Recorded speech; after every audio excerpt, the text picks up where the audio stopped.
ഇംഗ്ലീഷിൽ ഓക്സ്ഫോർഡ് എന്ന് പറഞ്ഞിട്ടൊരു ഫോണ്ട് ഉണ്ടായിരുന്നു. അപ്പം ഞാൻ ആ ഫോണ്ടിനെ മലയാളീകരിക്കുകയാണ് ചെയ്തത്. കേളിന്ന് വളരെ റഫായിട്ട് ഇങ്ങനെ ഇങ്ങനെ ഒക്കെ വരച്ച് ഇന്ത്യനിക്ക് സ്പ്രേ ചെയ്തു പുറത്ത്. സ്പ്രേ ചെയ്ത് ഇന്ത്യനിക്ക് പെട്ടെന്ന് ഉണങ്ങും. ഉണങ്ങി കഴിഞ്ഞിട്ട് ഈ റബ്ബർ സൊല്യൂഷൻ മുഴുവൻ പൊളിച്ച് കളഞ്ഞു. അങ്ങനെ ആ സിനിമയായിട്ട് യാതൊരു ബന്ധമില്ലാത്ത കുറേ ഡിസൈൻ ചെയ്തിട്ടാണ് ആ സിനിമയ്ക്ക് ആളെ കയറ്റിയത്. ഈ മണിച്ചിത്രത്താഴ് എന്ന് പറഞ്ഞ സാധനം എന്താണെന്ന് നമുക്കറിയില്ല. കേട്ടിട്ട് പോലുമില്ല. അപരൻ എന്ന സിനിമയാണ് ഞാൻ മലയാളത്തിൽ ആദ്യമായിട്ട് ചെയ്ത പടം, പത്മനാഭ സാറിൻ്റെ. അപ്പോൾ അപരൻ എങ്ങനെ ചെയ്തു എന്ന് ചോദിച്ചു കഴിഞ്ഞാൽ, സൂര്യ ജോൺ എന്ന സ്റ്റിൽ ഫോട്ടോഗ്രാഫറാണ് പത്മനാഭ സാറിൻ്റെ മിക്കവാറും എല്ലാ പടങ്ങളിലെയും സ്റ്റിൽ എടുത്തുകൊണ്ടിരുന്നത്. അപ്പോൾ പുള്ളി എൻ്റെ അടുത്ത് അപരൻ എന്ന സിനിമയുടെ ആൽബത്തിൻ്റെ ഫസ്റ്റ് പേജ് ഡിസൈൻ ചെയ്യാനായിട്ട് ഏൽപ്പിച്ചു. അപ്പോൾ പത്മനാഭ സാർ ഇങ്ങനെ കലാഭവനിലെ മിമിക്രി ആർട്ടിസ്റ്റ് ഒരു പയ്യനെ വെച്ചിട്ട് പുതിയൊരു പടം ചെയ്യുകയാണെന്നൊക്കെ ഉള്ളവരും പുറത്തുനിന്ന് ഞാൻ അറിഞ്ഞായിരുന്നു. അപ്പോൾ ഇതിൻ്റെ ആൽബത്തിൻ്റെ ഫസ്റ്റ് പേജ് ഡിസൈൻ ചെയ്യാൻ വന്നപ്പോൾ പത്മനാഭ സാറിൻ്റെ പടമാണ്.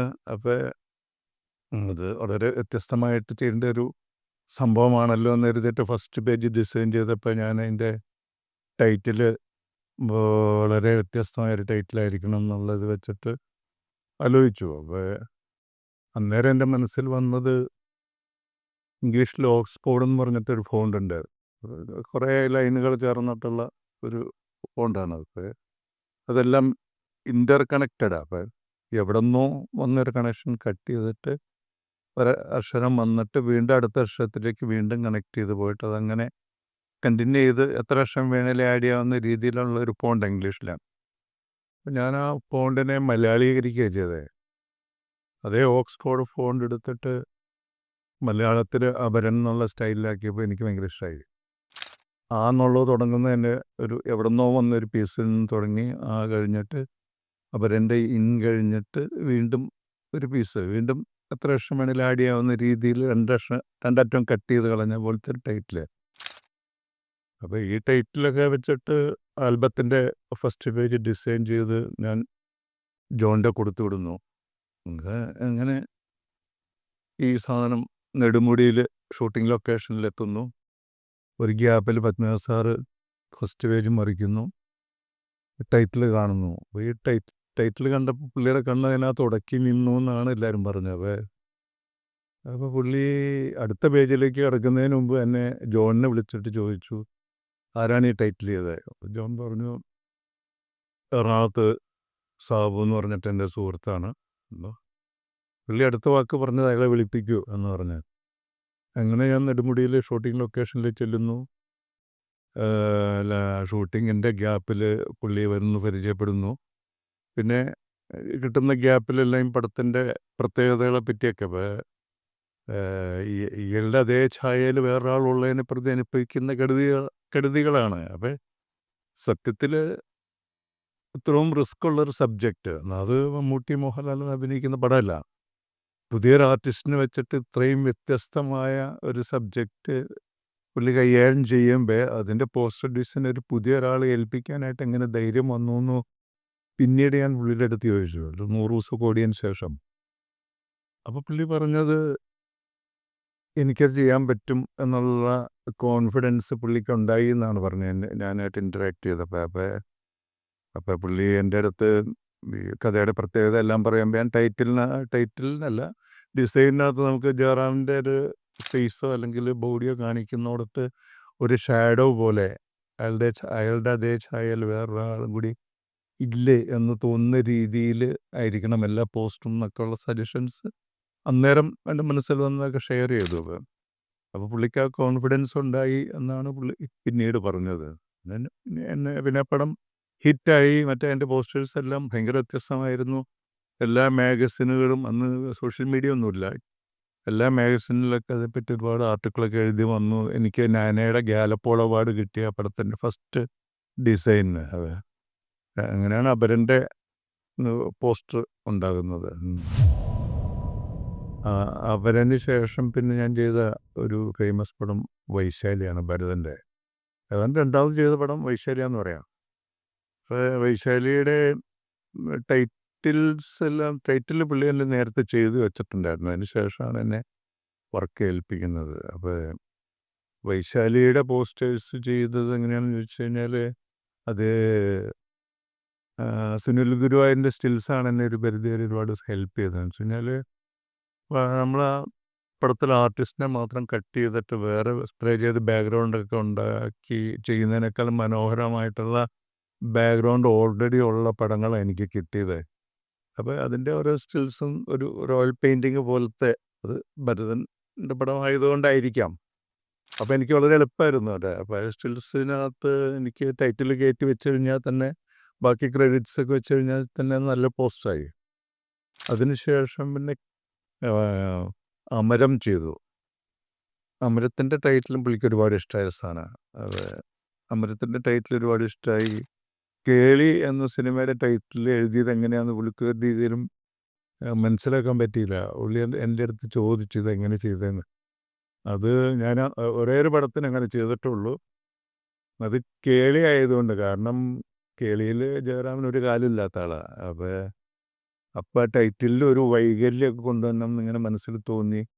അങ്ങനെ ചെയ്ത വൈറ്റ് പേപ്പറിൽ കേളിന്ന് നമ്മൾ മാനുവലായിട്ട് വർക്ക് ചെയ്യുമ്പോൾ റബ്ബർ സൊല്യൂഷൻ ഇങ്ങനെ ട്യൂബ് വഴി ഇങ്ങനെ വരും. അപ്പോൾ അത് വെച്ചിട്ടാണ് സ്റ്റിൽസൊക്കെ ഒട്ടിച്ചോട്ടുന്നത്. അപ്പോൾ ആ റബ്ബർ സൊല്യൂഷന് പ്രത്യേകതയുണ്ട്. അത് നമ്മളിങ്ങനെ പേപ്പറിലിങ്ങനെ അതിങ്ങനെ ഒഴുക്കി ഒരു ടൈറ്റിൽ ഉണ്ടാക്കിയിട്ട് ഇങ്ങനെ എടുക്കുമ്പോഴത്തേക്ക് അവിടെ നിന്ന് ഇവിടുന്നൊക്കെ നൂല് പോലെയൊക്കെ വലിഞ്ഞ് പേപ്പറിൽ പറ്റും. അപ്പോൾ കേളിന്ന് വളരെ റഫായിട്ട് ഇങ്ങനെ ഒക്കെ വരച്ച് ഇതിങ്ങനെ എടുക്കുമ്പോഴത്തേക്ക് റബ്ബർ സൊല്യൂഷൻ ഇങ്ങനെ എട്ടുകാലി വല പോലെയൊക്കെ അങ്ങോട്ടും ഇങ്ങോട്ടൊക്കെ ആയിട്ട് ഇങ്ങനെ വന്നത് ഉണങ്ങുന്ന വരെ വെയിറ്റ് ചെയ്തതിന് ശേഷം ഇന്ത്യൻ ഇങ്ക് സ്പ്രേ ചെയ്തു പുറത്ത്. സ്പ്രേ ചെയ്ത് ഇന്ത്യൻ ഇങ്ക് പെട്ടെന്ന് ഉണങ്ങി കഴിഞ്ഞിട്ട് ഈ റബ്ബർ സൊല്യൂഷൻ മുഴുവൻ പൊളിച്ച് കളഞ്ഞു. അപ്പോൾ റബ്ബർ സൊല്യൂഷൻ കൊണ്ട് എഴുതിയ കേളിയുടെ അത്രയും സ്ഥലത്ത് മാത്രം ഇങ്ക് പറ്റാതെ അത് വൈറ്റായിട്ട് അതിനകത്ത് തെളിഞ്ഞു വന്നു. അപ്പോൾ അത് പുള്ളിക്ക് എത്ര ശ്രമിച്ചിട്ടും എങ്ങനെയാണ് നിങ്ങൾ ചെയ്തതെന്നുള്ള സ്വയം കണ്ടെത്താനായിട്ട് പറ്റിയില്ല. പുള്ളിക്ക് അവിടെ ഒരുപാട് ഇഷ്ടപ്പെട്ട ടൈറ്റിലായിരുന്നത്. ഈ വൈശാലിയുടെ ടൈറ്റിലെന്ന് ഒരുപാട് ആൾക്കാർ വളരെ ശ്രദ്ധിക്കപ്പെട്ട ടൈറ്റിലായിരുന്നു. അപ്പോൾ ആ സമയത്താണ് ദേശാടനം എന്ന സിനിമയുടെ വർക്ക് എന്നെ ജയരാജ് ഏൽപ്പിക്കുന്നത്. അപ്പോൾ ദേശാടനം എന്നുള്ള സിനിമ ഒരു ആർട്ട് ഫിലിമാണെന്നും വേറെ ലെവലിൽ ഒരു അവാർഡ് സിനിമയുടെയൊക്കെ ഒരു ലെവലിലാണ് മനസ്സിലാൻ കൊണ്ടുവരുന്നത്. അപ്പോൾ ഞാൻ കുറേ വെറൈറ്റി ആയിട്ടുള്ള കുറേ ക്ലാസ് ഡിസൈൻസ് ചെയ്യാമല്ലോ എന്നൊക്കെ മനസ്സിൽ വിചാരിച്ച് കുറേ ടൈറ്റിലുകളൊക്കെ ഉണ്ടാക്കി വെച്ചു. പക്ഷേ ഈ ടൈറ്റിലുകളെല്ലാം വളരെ തിന്നായിട്ടുള്ള ഒരു ആർട്ട് ഫിലിമിൻ്റെ ലേബലിൽ വരുന്ന ടൈറ്റിലുകളായിരുന്നു ഞാൻ ഉണ്ടാക്കി വെച്ചതല്ല. അപ്പോൾ ജയരാജൻ്റെ അടുത്ത് വന്ന് അതാ പടം ഷൂട്ടിംഗ് എല്ലാം കഴിഞ്ഞിട്ട് കുറേ ലേറ്റായിട്ട് റിലീസ് ചെയ്യാൻ പറ്റുള്ളൂ. അപ്പോൾ ജയരാജന് അതിൻ്റേതായ ഒരുപാട് ടെൻഷൻ ഉണ്ടായിരുന്നു. ഇത് ആൾക്കാരെങ്ങനെ എടുക്കും, എല്ലാം പുതുമുഖങ്ങൾ. വിജയരാഘവൻ മാത്രമാണ് അതിനകത്ത് പറഞ്ഞാലറിയാവുന്ന ഒരു ആർട്ടിസ്റ്റുള്ളൂ. അപ്പോൾ ഈ പടം എങ്ങനെ ഓടിച്ചെടുക്കും, ഡിസ്ട്രിബ്യൂഷൻ എടുക്കാൻ ആരും താല്പര്യം കാണിക്കുന്നില്ല. അങ്ങനെ ഒരുപാട് ടെൻഷനിൽ നടക്കുമ്പോൾ ആണ് ജയരാജ് എന്നെ വർക്ക് ഏൽപ്പിക്കുന്നത്. അപ്പോൾ ജയരാജ് എൻ്റെ അടുത്ത് വന്നിട്ട് ഞാൻ ചെയ്ത ടൈറ്റിൽസ് കണ്ടപ്പോൾ ഞെട്ടിപ്പോയി. കാരണം ഈ ടൈറ്റിൽ കണ്ടിട്ട് സിനിമയ്ക്ക് ആൾ കയറില്ല. കാരണം ഒരു മുൻധാരണ, അവാർഡ് പടം എന്നുള്ളൊരു മുൻധാരണ ഉള്ളതുകൊണ്ട് ഒട്ടും കയറില്ല. അപ്പോൾ ജയരാജ് പറഞ്ഞു നമുക്ക് ആ കൺസെപ്റ്റ് പൊളിക്കണം. ഇതൊരു ആർട്ട് ഫിലിമല്ല, ഇതൊരു കൊമേഴ്ഷ്യൽ ഫിലിമാണെന്ന് തോന്നുന്ന രീതിയിൽ ചെയ്യാൻ എന്നോട് പറഞ്ഞത് ശരിക്കും വൈശാലിയുടെ ടൈറ്റിൽ പോലെ വളരെ ബോൾഡായിട്ട് ഇങ്ങനെ ഒരുപാട് കൊത്തുപണിയൊക്കെയുള്ള, നമ്മൾ കൊണാർക്ക് വീലൊക്കെ അതിനകത്ത് കൊണ്ടുവന്ന് ഭയങ്കര ബോൾഡായിട്ടുള്ള ദേശാടനം എന്നുള്ളൊരു സിനിമയ്ക്ക് ഒട്ടും മാച്ചിങ് അല്ല എന്നൊക്കെ അന്ന് തോന്നി. പക്ഷെ പടം ഭയങ്കര ഹിറ്റായി കഴിഞ്ഞപ്പോൾ അതെല്ലാം കറക്റ്റായി. ഈ രാംജി റാവ് സ്പീക്കിംഗ് മുതൽ സിദ്ദിഖ് ലാലിൻ്റെ എല്ലാ പടവും ഞാനാണ് ചെയ്തിട്ടുള്ളത്. അപ്പോൾ രാംജി റാവ് സ്പീക്കിംഗ് കഴിഞ്ഞ് Harihar Nagar, Kabuliwala, God father, Hitler, Vietnam colony, അങ്ങനെ അവരെല്ലാ പടവും. അത് കഴിഞ്ഞിട്ട് പിന്നെ ഹരിഹർ നഗറിൻ്റെ സെക്കൻഡ് പാർട്ട് ലാസ്റ്റ് ചെയ്തതും ഞാൻ തന്നെയാണ്. അപ്പോൾ ഇവരുടെ പടങ്ങൾ ചെയ്യുമ്പോഴും ചില ക്യാപ്ഷൻസൊക്കെ ഭയങ്കരമായിട്ട് ഇറിച്ചിട്ടുണ്ട്. കഴിഞ്ഞാൽ അപ്പോൾ ഹരിഹർ നഗറിനകത്ത് നമ്മളൊരു പോസ്റ്റിനകത്ത് ഏറ്റവും ഹൈലൈറ്റായിട്ട് വെച്ചത് തോമസ് ഊട്ടി വിട്ടോടാ. അപ്പോൾ അതപ്പുറത്തിൻ്റെ ഒരു ഹൈലൈറ്റ് ആയിരുന്നു. പല പല സ്ഥലത്ത് റിപ്പീറ്റ് ചെയ്ത് വരുന്നൊരു സംഭവമാണ്. അതൊക്കെ ആൾക്കാരുടെ മനസ്സിലേക്ക് ഇടിച്ച് കയറിയൊരു സംഭവമാണ്. പിന്നെ ഈ പറഞ്ഞ പോലെ മലയാളത്തിലെ ഏറ്റവും കൂടുതൽ തിയേറ്ററിൽ ഓടിയ പടമാണ് ഗോഡ് ഫാദർ. 425 ദിവസം ത്തിൻ്റെ മെമെൻ്റോ എൻ്റെയിലുണ്ട്. അപ്പോൾ അതിൻ്റെ 400 ദിവസത്തിൻ്റെ എന്തോ പോസ്റ്റ് ചെയ്തപ്പോൾ ഗോഡ് ഫാദർ എന്നുള്ളത് ഗോൾഡ് ഫാദർ എന്നാക്കി, GOLD, ഗോൾഡ് ഫാദർ. അപ്പോൾ അങ്ങനെ ഉള്ള ചില ഗിമ്മിക്സ് ഒക്കെ ഇങ്ങനെ കാണിച്ചിട്ടുണ്ട് സിദ്ദിഖ് ലാൽ പടങ്ങളിൽ. ഗോസ്റ്റ് ഹൗസിനകത്ത് മുഴുവൻ ഒരു പ്രേതകഥ പോലത്തെ സ്റ്റിൽസും സീനുകളാണ് മൊത്തത്തിലുണ്ടായിരുന്നത്. അതിൻ്റെ ലൈറ്റിങ്ങും അതിൻ്റെ പാറ്റേണും എല്ലാം. ഗോസ്റ്റ് ഹൗസ് എന്ന് പറയുമ്പോൾ തന്നെ പ്രേത വീടാണല്ലോ. അപ്പോൾ അങ്ങനെ ആയിരുന്നു. അപ്പോൾ അതിൻ്റെ പോസ്റ്റേഴ്സും നമുക്ക് അങ്ങനെ തന്നെ ചെയ്യാൻ തീരുമാനിച്ച് അതിന് വേണ്ടിയിട്ട് ആ സീനിൻ്റെ സ്റ്റിൽസ് എല്ലാം കിട്ടിയതും എല്ലാം അങ്ങനത്തെ തന്നെയായിരുന്നു. അപ്പോൾ ഇംഗ്ലീഷ് മൂവിയുടെയൊക്കെ പോലെ ഇപ്പോൾ ഇൻസ്റ്റാഗ്രാമിലൊക്കെ ഞാൻ ഇട്ടിട്ടുണ്ട് ആ പോസ്റ്റേഴ്സ് എല്ലാം. ഭയങ്കര വെറൈറ്റി ആയിട്ടുള്ള കുറേ പോസ്റ്റേഴ്സ് ഗോസ്റ്റ് ഹൗസിന് വേണ്ടിയിട്ട് ചെയ്തു. പക്ഷേ ലാലിന് ഭയങ്കര ഇഷ്ടമായി. എൻ്റെ കളർ സ്കീമും കാര്യങ്ങളൊക്കെ ഭയങ്കര ഇഷ്ടമായി. പക്ഷേ റിലീസിന് ഒരു 1-2 ആഴ്ച മുമ്പ് ആണ് പെട്ടെന്നൊരു തോട്ട് വന്നത്. ഈ പോസ്റ്റേഴ്സ് കണ്ടിട്ട് ആൾക്കാർ സിനിമയ്ക്ക് കയറൂല. കാരണം പോസ്റ്ററിന് ഭയങ്കര ഭംഗിയുണ്ട്. ഒരു ഇംഗ്ലീഷ് മൂവിയുടെക്കാളും സ്റ്റാൻഡേർഡൊക്കെ ഉണ്ടായിരിക്കാം. പക്ഷേ ആ പോസ്റ്റർ കണ്ടിട്ട് സിനിമയൊന്ന് കാണണം എന്നൊരു തോന്നലുണ്ടാകില്ല എന്നൊരു തോന്നൽ ലാലിന് വന്നു. അപ്പോൾ അത് ശരിയാണെന്ന് എനിക്കും തോന്നി. പിന്നെ ചെയ്തതെല്ലാം ഗിമ്മിക്സ് ആയിരുന്നു. എന്നുവെച്ചാൽ ആ സിനിമയായിട്ട് യാതൊരു ബന്ധമില്ലാത്ത കുറേ സംഭവങ്ങൾ ഷൂട്ട് ചെയ്തു. ഒരു ദിവസം രാവിലെ മുതൽ വൈകുന്നേരം വരെ ഫോട്ടോഷൂട്ട്. സിദ്ദിഖ് ഉണ്ടായിരുന്നു, മുകേഷ് ഉണ്ടായിരുന്നു, ജഗദീഷ് ഉണ്ടായിരുന്നു, അശോകനുണ്ടായിരുന്നു. 4 പേരും വരുത്തിയിട്ട് 4 പേരും ഒരു കാറ് കട്ടൗട്ടറിലുണ്ടാക്കിയിട്ട് അതിങ്ങനെ പിടിച്ചോണ്ട് നിൽക്കുന്നു. അതിനകത്തുനിന്ന് പേടിച്ചരണ്ടിട്ട്, കാറിന് ഗ്ലാസ്സൊന്നുമില്ല, പക്ഷെ എല്ലാവരും കൈ ഇങ്ങനെ ഗ്ലാസ്സിലിങ്ങനെ പിടിച്ചിങ്ങനെ പേടിച്ച് നിൽക്കുന്ന പോലെ കൈയൊക്കെ ഇങ്ങനെ പിടിപ്പിച്ചിട്ട് ഫോട്ടോ എടുത്തു. അങ്ങനെ ആ സിനിമ കുറേ പേര് മുകളിൽ നിന്ന് ഇങ്ങനെ ആകാശത്ത് നിന്ന് താഴത്തേക്ക് ചാടി വീഴുന്നു. താഴെയായിട്ട് പോസ്റ്റർ ചെയ്തപ്പോൾ നമ്മൾ ഒരു ഏരിയൽ ഷോട്ട് ഇങ്ങനെ ഈ ഗൂഗിൾ മാപ്പ് കാണുന്ന പോലെ സ്ഥലത്തേക്ക് ഒരു ചാടുന്ന പോലെയൊക്കെ ആക്കി.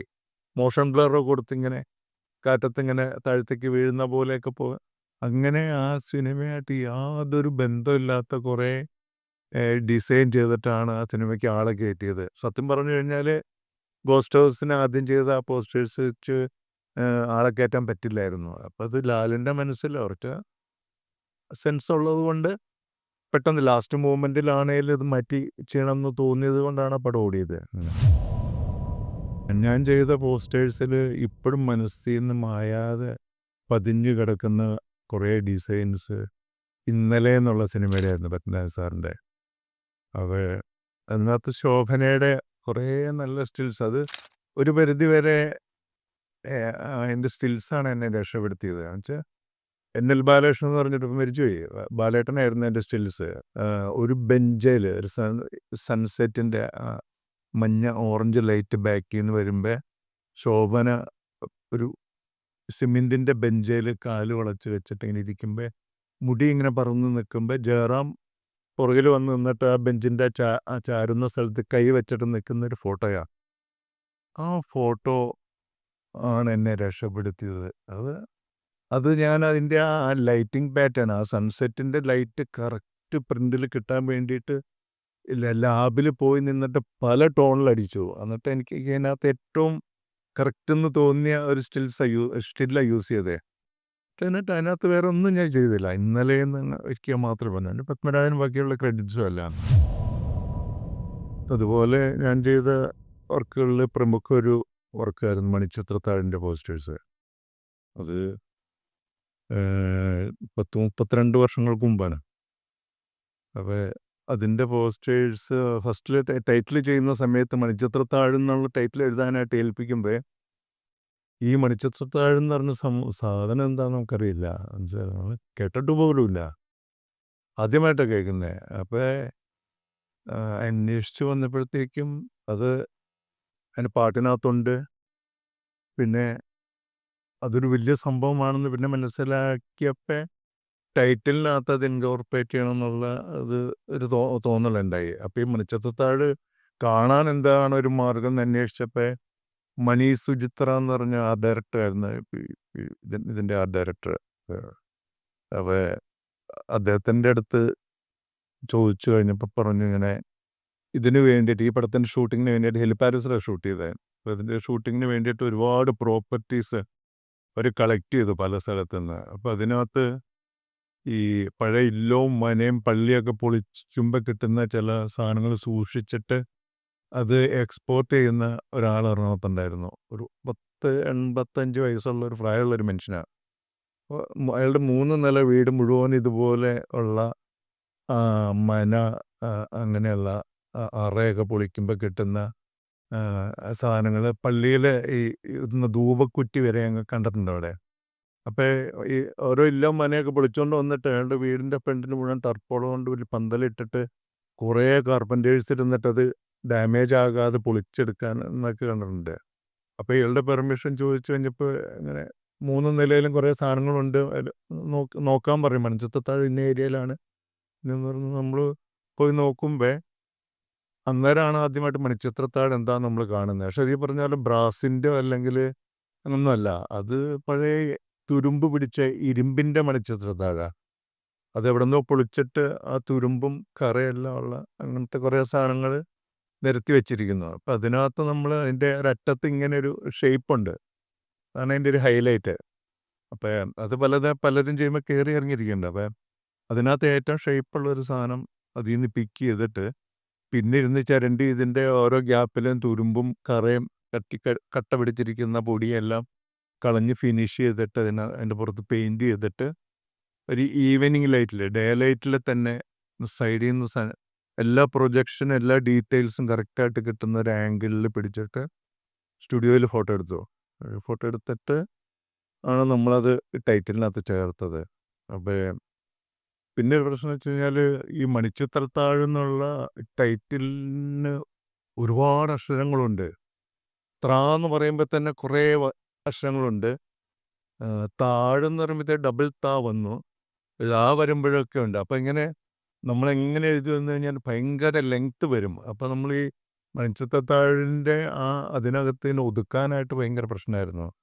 അപ്പോൾ അതുകൊണ്ട് ഞാനത് ചെയ്തത് കംപ്ലീറ്റ് വെർട്ടിക്കൽ ലൈൻ മാത്രം. നിങ്ങൾക്ക് ടൈറ്റിൽ നോക്കി അറിയാം. വെർട്ടിക്കൽ ലൈനും ടോപ്പ് ഇങ്ങനെ ഹാഫ് റൗണ്ട് അതേ തിക്നെസ്സിൽ അടി അങ്ങനെ ആ ടൈറ്റിൽ ഉണ്ടായിരിക്കുന്നത്. വെർട്ടിക്കൽ ലൈൻസും ഹാഫ് റൗണ്ടും വെച്ചിട്ട് അപ്പം മാക്സിമം അടുക്കി വയ്ക്കാനായിട്ട് പറ്റും. അങ്ങനെ മണിച്ചിത്രത്താഴ് എന്നുള്ള ടൈറ്റിൽ ഏതാണ്ട് മണിച്ചിത്രത്താഴിൻ്റെ ആ ഏരിയക്കകത്ത് തന്നെ ഒതുക്കി നിർത്തി.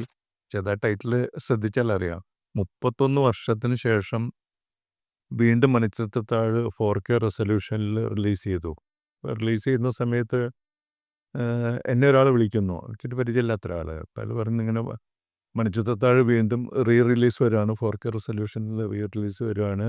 അപ്പോൾ ഫാസിൽ സാർ പറഞ്ഞു സാബുനെ കൊണ്ട് തന്നെ വർക്ക് ചെയ്യിക്കണം എന്ന് പറഞ്ഞുകൊണ്ടാണ് എന്നെ വിളിക്കുന്നതെന്ന് പറഞ്ഞ് വർക്ക് ചെയ്യിപ്പിച്ചു. പക്ഷേ ഇതിൻ്റെ പ്രശ്നം എന്ന് വെച്ച് കഴിഞ്ഞാൽ മണിച്ചിത്രത്താഴിൻ്റെ നെഗറ്റീവ്സോ ഫോട്ടോസോ ഒരു സ്ഥലത്തും ഉണ്ടായിരുന്നില്ല.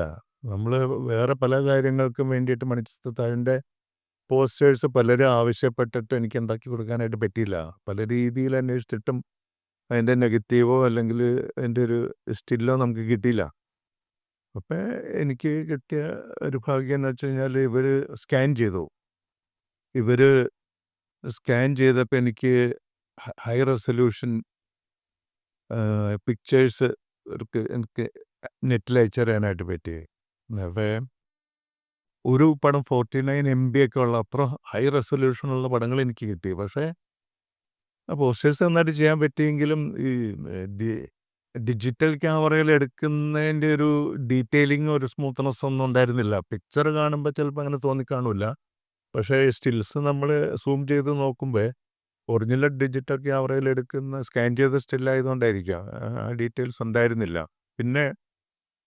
പിന്നെ ഇപ്പോൾ ഗൂഗിളിലെല്ലാം സെർച്ച് ചെയ്ത് കഴിഞ്ഞിട്ടുണ്ടെങ്കിൽ ഞാൻ പണ്ട് ചെയ്ത മണിച്ചിത്രത്താഴിൻ്റെ ഒരുപാട് നല്ല പോസ്റ്റേഴ്സ് ഉണ്ട്. അപ്പോൾ എനിക്ക് ശോഭനയുടെയൊക്കെ നല്ല കോസ്റ്റ്യൂമിലുള്ള കുറേ ഫോട്ടോസ് കിട്ടുമല്ലോ, കുറേ നല്ല പോസ്റ്റേഴ്സ് ചെയ്യാൻ പറ്റുമല്ലോ എന്നൊക്കെ വിചാരിച്ചിരുന്നപ്പോൾ ഇതിനകത്ത് പറ്റിയ കുഴപ്പം എന്താണെന്ന് വെച്ച് കഴിഞ്ഞാൽ ഈ ശോഭന ഒരു മുറേ വന്ന് പാത്തായ എന്നുള്ള ആ സമയത്തെല്ലാം ഫുൾ കോസ്റ്റ്യൂമിൽ ഡാൻസ് ചെയ്യുമ്പോൾ അത് മിഡ് നൈറ്റോ അല്ലെങ്കിൽ വെളുപ്പാങ്കാലത്തൊക്കെ ഉള്ള ഒരു സീനത്. അപ്പോൾ ഇവർ ഒറിജിനൽ സീനിൻ്റെ പോസിറ്റീവിൽ നിന്നാണ് സ്കാൻ ചെയ്ത് എനിക്ക് പടം തരുന്നത്. അന്ന് സ്റ്റിൽ ഫോട്ടോഗ്രാഫർ സീൻ എടുത്തത് രാത്രിയാണെന്നുണ്ടെങ്കിലും അവർ ലൈറ്റപ്പ് ചെയ്ത് സെപ്പറേറ്റ് മാറ്റി നിർത്തി സ്റ്റിൽസ് വെച്ചിട്ടാണ് 32 വർഷം മുമ്പ് ഞാൻ പോസ്റ്റ് ചെയ്തത്. അതുകൊണ്ട് എല്ലാ സ്റ്റിലിനകത്ത് ശോഭനയുടെ കോസ്റ്റ്യൂംസും ഓർണമെൻറ്റ്സും എല്ലാം നമുക്ക് ഡീറ്റെയിൽ ആയിട്ട് കാണാനും പറ്റും, അതിന് ഭംഗിയുണ്ടായിരുന്നു. പക്ഷേ ഇവർക്കങ്ങനെ തരാനായിട്ട് പറ്റിയില്ല. കാരണം ഒറിജിനൽ സീനിൽ നിന്ന് ഫോട്ടോസ് എടുത്ത് വന്നപ്പോൾ എനിക്കതൊന്നും ആ ഡാൻസിൻ്റെ രീതിയിൽ ഉപയോഗിക്കാനായിട്ട് പറ്റിയില്ല. പിന്നെ സിനിമയിൽ ക്യാപ്ഷൻസ് ഉപയോഗിക്കുന്ന രീതിയുണ്ട്. അത് മിക്കവാറും അതിൻ്റെ സ്ക്രിപ്റ്റ് റൈറ്റർ അല്ലെങ്കിൽ ഡയറക്ടേഴ്സ് തന്നെയാണ് അത് തരാറുള്ളത്. നമ്മൾ ഡിസൈനിൽ ചേർക്കും എന്നുള്ളതേ ഉള്ളൂ. അപ്പോൾ എൻ്റെ ഓർമ്മയിൽ വരുന്നത് ചിന്താവിഷ്ടയായ ശ്യാമളയുടെ വർക്ക് ഞാനാണ് ചെയ്തത്. അപ്പോൾ അതിൻ്റെ ആദ്യത്തെ പോസ്റ്ററിൽ ആരുടെയും പടമൊന്നും ഉണ്ടായിരുന്നില്ല. 6 ഷീറ്റ് പോസ്റ്ററാണ് ഏറ്റവും വലിയ പോസ്റ്റർ. ആ പോസ്റ്റർ ഒരു പ്രസ്താവനയായിരുന്നു. അപ്പോൾ അതിനകത്ത് വളരെ ബോൾഡായിട്ട് നമ്മൾ പറയുന്നത്, ഈ ചിത്രത്തിലെ ഏതെങ്കിലും കഥാപാത്രങ്ങൾക്ക് ജീവിച്ചിരിക്കുന്നവരോ മരിച്ചവരോ ആയിട്ട് എന്തെങ്കിലും സാമ്യമുണ്ടെങ്കിൽ അത് യാദൃശികമല്ല, മനഃപൂർവ്വമാണെന്നാണ് ക്യാപ്ഷൻ എഴുതി തന്നെ. ആ ക്യാപ്ഷൻ കൊണ്ടോടുകൂടി തന്നെ ആ പോസ്റ്ററിന് പിന്നെ പരസ്യം വേണ്ടി വന്നില്ല. പിന്നെ പടം അതുപോലെ രസകരമായിരുന്നു. അതുപോലെ ദേശാടനത്തിൻ്റെ പോസ്റ്റ് ചെയ്തപ്പോൾ ഈ പറഞ്ഞ പോലെ നമ്മളാരും പരീക്ഷിക്കാത്തൊരു പരീക്ഷണം അതിനകത്ത് നടത്തിയുള്ളൂ. അതും ക്യാപ്ഷൻ്റെ ഒരു കളിയായിരുന്നു. അതിനകത്ത് നമ്മൾ ആദ്യം ഇറക്കിയ പോസ്റ്റർ എന്ന് വെച്ചാൽ സിനിമയിൽ അഭിനയിക്കുന്ന ആരുടെയും തല വെച്ചിട്ടല്ല പോസ്റ്റേഴ്സ് ചെയ്തത്. ഫസ്റ്റ് പടം മമ്മൂട്ടിയുടെ തല വളരെ ബോൾഡായിട്ട് 6 ഷീറ്റിൽ നിറഞ്ഞു നിൽക്കുന്ന ഒരു മുഖം വെച്ചിട്ട് വളരെ ബോൾഡായിട്ട് തന്നെ, ഈ ചിത്രത്തിൽ ഞാൻ അഭിനയിച്ചിട്ടില്ല, പക്ഷേ ചിത്രം കണ്ടപ്പോൾ അഭിനയിക്കാൻ സാധിച്ചില്ലല്ലോ എന്ന് തോന്നി മമ്മൂട്ടി. അതേപോലെ തന്നെ മോഹൻലാലിനെ വെച്ചിട്ട് സെയിം ക്യാപ്ഷൻ, ശോഭന, ജയറാം. അപ്പോൾ ആ ക്യാപ്ഷൻ കണ്ടിട്ടാണ് പടത്തിന് ആൾക്കാർ കയറിയത്. പടം ഒരുപാട് നല്ലതായിരുന്നു. പക്ഷേ നമ്മൾ അതിനകത്ത് അഭിനയിച്ച ആർട്ടിസ്റ്റുമാരെ മാത്രം വെച്ചിട്ട് ക്യാപ്ഷനൊന്നും ഇല്ലാതെ പോസ്റ്റേഴ്സ് ഇറക്കിയിരുന്നെങ്കിൽ ആ പടം ഇത്ര ഹിറ്റാകൂലായിരുന്നു. മമ്മൂട്ടിയെ പോലത്തെ ഒരു സൂപ്പർ സ്റ്റാർ, അല്ലെങ്കിൽ മോഹൻലാലിനെ പോലത്തെ ഒരു സൂപ്പർ സ്റ്റാർ, മറ്റു ആർട്ടിസ്റ്റുമാരും ഒക്കെ അവരുടെ ഫേസ് അത്രയും ബോൾഡായിട്ട് വെച്ചിട്ട് ഈ ചിത്രത്തിൽ ഞാനില്ല എന്നാണ് ആദ്യം പറയുന്നത്. എന്നിട്ട് പടം കണ്ടു കഴിഞ്ഞപ്പോൾ അഭിനയിക്കാൻ സാധിച്ചില്ലല്ലോ എന്ന് തോന്നി എന്ന് പറയുമ്പോൾ ആൾക്കാരുടെ മനസ്സിലേക്ക് അത് ഇടിച്ചു കയറി, ഈ പടം എന്തായാലും കാണണം എന്നുള്ള തോന്നലുണ്ടാക്കി. അപ്പോൾ ക്യാപ്ഷന് ഭയങ്കര ഇമ്പോർട്ടൻസ് ഉണ്ട്. പല പോസ്റ്റേഴ്സും ചെയ്യുന്നതിന് മുമ്പ് അതിൻ്റെ ഡയറക്ടറായിട്ടൊരു ഡിസ്കഷൻ എപ്പോഴും ഉള്ളതാണ്. അതിപ്പോൾ ലൊക്കേഷനിൽ പോയി 2 ദിവസം താമസിച്ചിട്ടൊക്കെ 2 ദിവസം മുഴുവൻ ഡിസ്കഷൻ ആയിരിക്കും. പക്ഷേ ആ ഡിസ്കസ് ചെയ്ത പോസ്റ്റേഴ്സ് ഒന്നായിരിക്കില്ല ലോകം കാണുമേ.